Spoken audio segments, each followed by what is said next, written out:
Brought to you by KR Mangalam University. We provide you the platform to turn your dreams into reality. Give wings to your aspirations with KR Mangalam University.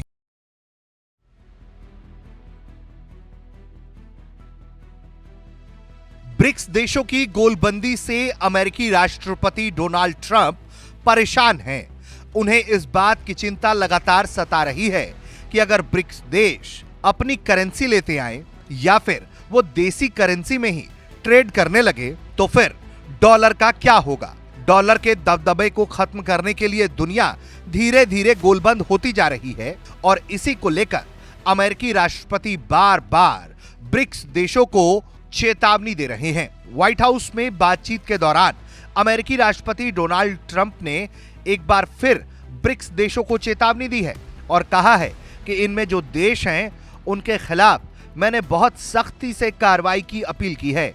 अगर वो dollar के प्रभुत्व को खत्म करने की कोशिश करेंगे तो हमने उन पर टैरिफ लगाने का पहले ही ऐलान कर दिया है।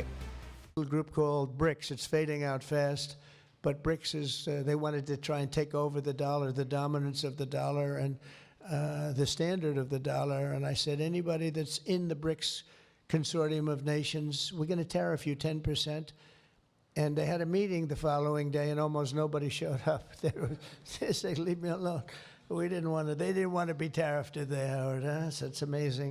No, we're not going to let the dollar slide. If we have a smart president, you're never going to let the dollar slide. If you have a dummy, that could happen. Like the last one, he would. If you ever asked him about the dollar sliding, he would have no idea. अमेरिकी राष्ट्रपति का दावा है कि उनकी चेतावनी के बाद ब्रिक्स देशों की डॉलर को चुनौती देने की कोशिशें नाकाम हो रही हैं। उनका कहना है कि हम डॉलर का रुतबा पूरी दुनिया से खत्म नहीं होने दे सकते, क्योंकि अमेरिकी राष्ट्रपति ट्रंप का मानना है कि डॉलर का दर्जा छीनना किसी विश्व युद्ध के हारने जैसा होगा। उनका कहना है कि हम डॉलर को गिरने नहीं दे सकते।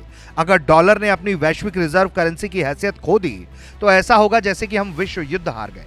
ब्रिक्स देशों से यह चिंता लगातार ट्रंप को बनी हुई है, क्योंकि ब्रिक्स देश लगातार आपसी करेंसी में ही कारोबार करने पर जोर दे रहे हैं। ब्रिक्स के बारे में अगर हम बताएं तो ये एक बहुपक्षीय समूह है। इसमें ब्राजील, रूस, भारत, चीन, दक्षिण अफ्रीका, मिस्र, इथोपिया, ईरान और यूएई जैसे देश शामिल हैं। हाल के वर्षों में यह समूह अमेरिकी वर्चस्व को चुनौती देने और वैश्विक वित्तीय व्यवस्था में सुधार के लिए कदम उठा रहा है और यही वजह है कि इस तरह के पहल से अमेरिका परेशान है और बार बार डॉलर के रुतबे को बचाने की कोशिशें अमेरिका की तरफ से हो रही हैं। ब्यूरो रिपोर्ट, भारत तक।